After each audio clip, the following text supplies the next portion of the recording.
Saudara, pandemi COVID-19 menyisakan masalah ketenagakerjaan yang cukup pelik. Banyak orang sulit mendapatkan pekerjaan, termasuk mereka yang baru saja lulus.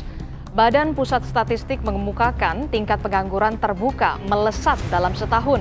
Sebelum pandemi, saudara, pada bulan Februari 2020, tingkat pengangguran terbuka masih di angka 4,94%. Setahun kemudian, angka ini melonjak menjadi 6,26%, saudara. Pertumbuhan ekonomi merupakan salah satu indikator kesejahteraan masyarakat, sehingga pemerintah diharapkan dapat meningkatkan hal tersebut dengan berbagai cara, baik secara makro maupun secara mikro. Salah satu permasalahan makro dalam ekonomi yang paling berpengaruh bagi rendahnya tingkat kesejahteraan masyarakat adalah pengangguran.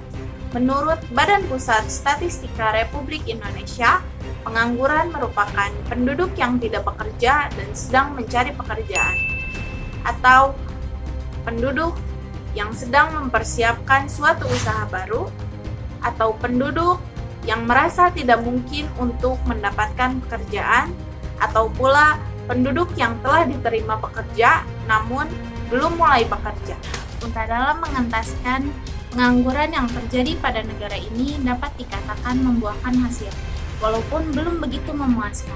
Faktanya, pada data dari Badan Pusat Statistika Republik Indonesia, tepatnya 10 tahun terakhir ini, tercatat bahwa adanya penurunan presentasi pengangguran yang terdapat di Indonesia dan terbilang cukup tinggi.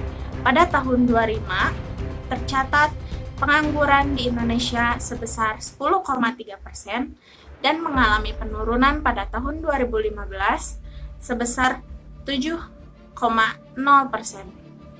dari total jumlah usia efektif kerja atau usia kerja. Di masa pandemi seperti sekarang ini, angka pengangguran kembali mengalami peningkatan yang cukup signifikan. Menurut proyeksi KOR Indonesia, penambahan angka pengangguran tersebut bukan hanya karena laju pertumbuhan ekonomi di Indonesia yang lambat, tetapi juga karena adanya perubahan perilaku masyarakat terhadap pandemi COVID-19 dan kebijakan pembatasan sosial, baik itu dalam skala kecil maupun skala besar. Menurut survei Angkatan Kerja Nasional, terdata hingga bulan Februari tahun 2021, tingkat pengangguran terbuka atau presentasi jumlah pengangguran terhadap Angkatan Kerja di Indonesia mencapai 6,26%. Tentu hal ini menjadi permasalahan serius di mana banyak masyarakat yang kesulitan mendapatkan pekerjaan dan kehilangan pekerjaan mereka. Banyak juga UMKM yang saat ini mengalami kebangkrutan sehingga menjadi pengangguran saat ini. Pemerintah tentu perlu mencari solusi yang dapat setidaknya mengurangi angka pengangguran di negara kita ini. Pada dasarnya, solusi dalam mengatasi pengangguran adalah dengan menyediakan lapangan pekerjaan.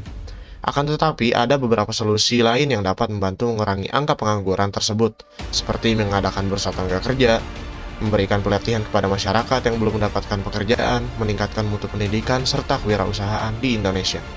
Selain itu, seperti yang kita ketahui, pemerintah telah memberikan bantuan kepada UMKM agar UMKM di Indonesia tetap berjalan dengan baik, sehingga dapat membantu mengatasi permasalahan-permasalahan ekonomi, salah satunya mengurangi angka pengangguran di Indonesia.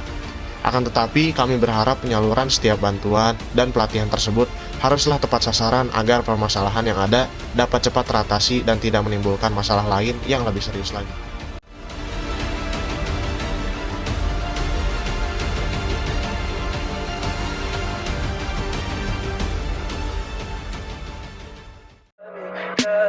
Tell me pretty lies, look me in the face, tell me that you love me.